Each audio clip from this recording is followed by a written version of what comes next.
Chtěl bych pozvat Viktora Kostova, aby nám k tomu něco řekl. Viktor, you have the floor.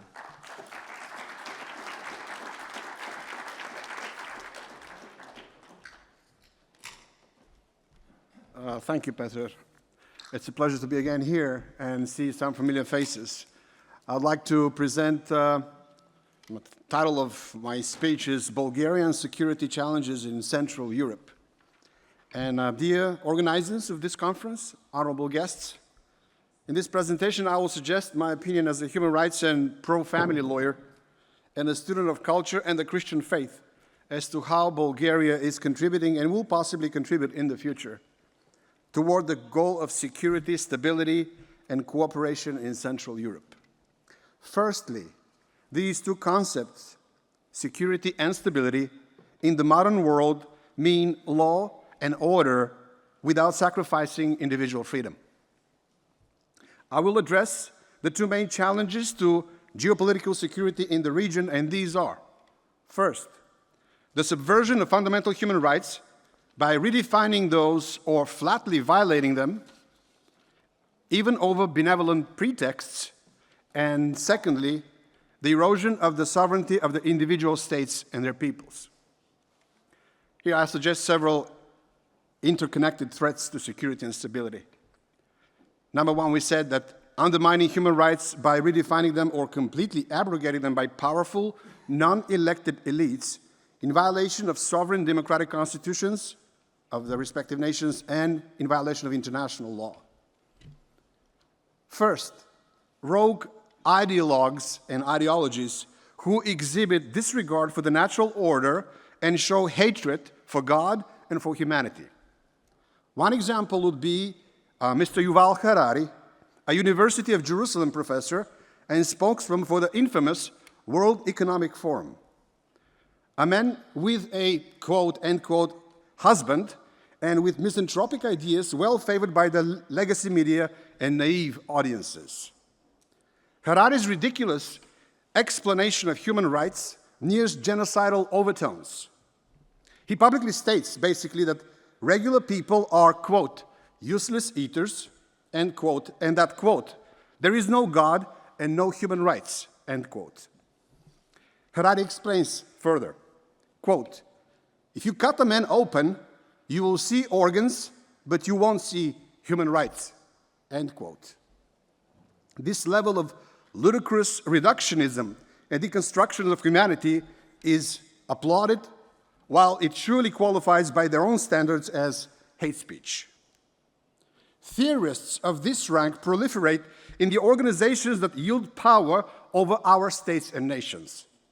They filter down through groups of rich and powerful do-nothings like World Economic Forum, whose unconcealed goal is to save the earth first, while depriving individuals all over the world of liberty, property, and happiness, and while assuring us that slavery is what we've always wanted. Second, attack on freedom of conscience and speech. It happens by introducing euphemisms like, quoting, fighting misinformation and disinformation, and even, quote, malinformation, whatever that is. The introduction of censorship and control of the flow of information is in a gross violation of the sovereign constitutional principles of the nation states in Central Europe and of international law. Number three, warmongering and propaganda. Parallel with limiting, quote, unapproved opinions and information on important societal and political issues, we see the rise of censorship and propaganda by the very governments and their outlets, propaganda outlets, which is the legacy media. The list goes on. First, disregard for life by the industrial military complex interested in creating and protracting wars for selling weapons and making profits on the back of human lives. Secondly, reckless speeches by high-level politicians who have little or no understanding of diplomacy or history. Number three, the irresponsible lack of a determined pursuit of ceasefire and peace in the Russo-Ukrainian war, which puts the peoples of Central and Eastern Europe on the verge of being involved in the largest military conflict and tragedy since World War II. I can assure you that the people of Bulgaria have no interest in joining wars stoked by rich and powerful elites who may not even be able to point out the country on a map. I do not doubt that this feeling is shared by many, if not most, other citizens of the Central European region and nations. Number 4, another war on the natural family and the dignity of man and the person, and on personal and family privacy. This is done through sexual education imposed on small children, through LGB, which means lesbian, gay, and bisexual, and transgender propaganda, promoted in schools, through redefinition of human rights to create new rights like, for example, trans rights, or a right to sexual orientation, or a right to marriage equality, meaning that a man can marry a man. That's equality. One notable example is the Istanbul Convention. It is noteworthy that Bulgaria, represented by large segments of parents and churches, and of course, of the movement on rights, freedoms, and family privacy, which we at Freedom for All and ROT International represent, and also by the Supreme Courts of the country, firmly rejected the redefinition of man and woman as proposed by this international fiasco of a treaty, the Istanbul Convention. However, not to be outdone, the sexual liberation, or shall I say, aberrations movement, with its firm grip on political power, continued to introduce fragments of the Istanbul Convention, piece by piece, in other forms of legislation and policies. But here is first some international history. In the early stages of redefining fundamental human rights and marriage in the year of 2013, the British Prime Minister, James Cameron, announced that he wanted to export their law on same-sex marriage to the whole world. Talking about imperialism. That was one of many brazen pronouncements from the so-called elites that they want to socially engineer not only the people of their countries, but the whole world. Since then, that pronouncement has metastasized in all spheres of life, including by way of pressure from the European Union that Central European peoples adopt this new inverted morality, where good is evil and evil good, and where truth is treated as a lie and the other way around. Let me just give you briefly the mechanism of moving toward a totalitarian state, which I think is happening in Europe. A totalitarian state creates a totalitarian society, the result of which is totalitarian thinking. The method of creating of a totalitarian society is not complicated. It contains two main components. One, violence against dissenters and opponents, whatever form that may have. And two, manipulation of the masses through mass propaganda. Thus, by instilling fear, totalitarian leaders create the conditions for self-censorship and the reformulation of the truth. Through propaganda, tyrants change the terminology and mental categories of the people and mold them to their own ideology. An example in this regard is the centralization of social life in the hands of the state. Last year, and we can talk about Bulgarian elections later, last year the neoliberal Bulgarian Ministry of Culture funded with tens of thousands of euro drag queen shows, something unheard of in Bulgarian history and tradition. Let's talk about attack on fundamental rights and especially freedom of speech and freedom of conscience. In order to enslave, one has to deprive individuals of their right to think, believe, and speak. Thus, those in power who want war or gender radicalization or destruction of the traditional family propagandize for it by controlling all opinions that are different. To quote the modern-day political prophet, the US journalist Tucker Carlson, quote, "If they take away your ability to speak, they take away your dignity and your freedom. Without freedom to speak, your mind without the freedom to speak your mind, you become a slave. End quote. Carlson did not invent this important truth. However, his restatement only shows how far contemporary quotations marks free societies have sunk into political correctness and self-censorship. Thus, we can define that the biggest threat to security, or rather to freedom and justice, is the censorship of people's expression of beliefs and conscience and thoughts. Yes, even thoughts.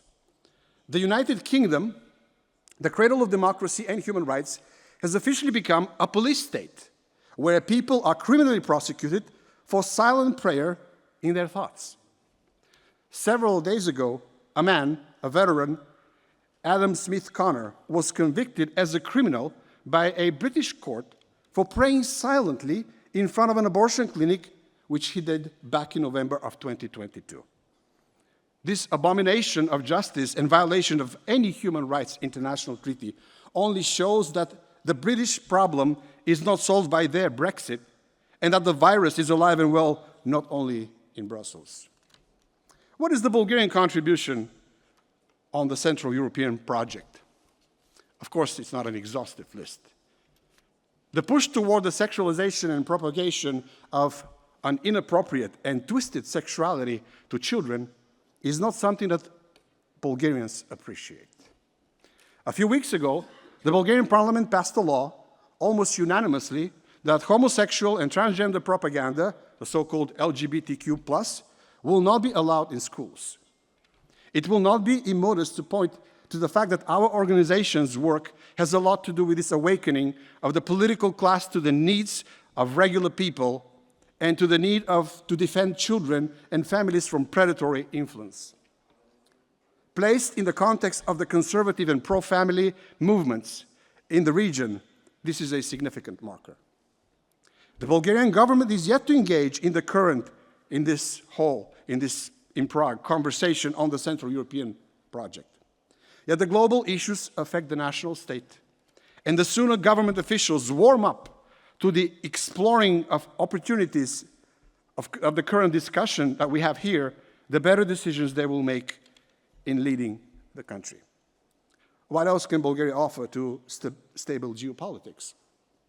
A tangible Bulgarian contribution in the light of security, as I defined it above, is from grassroots movements and field defense of the family and human rights and dignity.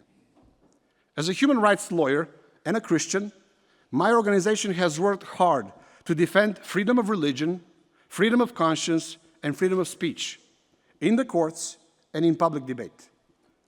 We have won cases at the European Court of Human Rights and on a local level.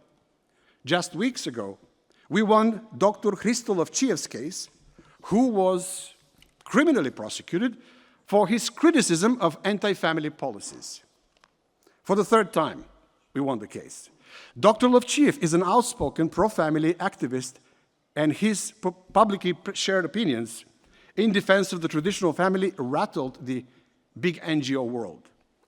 We won the case on the merits, and even if the appellate court tried to revive it twice on a rather weak legal basis, we finally had the case dismissed in the beginning of October. It took 4 years. Also, my colleague lawyer that is present here, Vladimir Shaitanov, who is here today, he is here today, and I, myself, were also sued together for defamation by the same NGO network for expressing our criticism of the anti-family ideology in a TV program in 2020. Well, we're lawyers, so we successfully defended ourselves and defended freedom of speech. Moreover, we countersued for defamation and won both cases. The case was closed just a few months ago. Together with other lawyers and leaders, we worked in Bulgaria to have a family-oriented patriotic movement defending the traditional family, personal and family privacy, and fundamental human rights to speak and believe. This work comes at a price, as we are called extremists by the anti-family and anti-freedom gangsters. However, as a Christian, I love my enemies. That love includes the duty to not let them prevail in their lies, deception, and tyrannical tendencies. Disciplining your opponent with the truth is a clear exercise of Christian charity. This forum is of critical importance for waking up governments and politicians, as well as the people, to the dangers of globalist expansions. A solid international community of peoples is important for a better world. However, it should not come at the expense of national sovereignty, independence, and freedom. Participation in the Central European Alliance of equally small, non-imperialistic nations may turn out to be a solution for escaping from the, quotations, always bullied by the big guy paradigm, and to provide support for law and for order and for individual freedom. In that international community, freedom to believe and speak will remain the best guarantee for informed decisions in public policy and for a just, free, and secure society. Otherwise, those who do not speak against the lies today will not be allowed to even think the truth tomorrow. Thank you very much.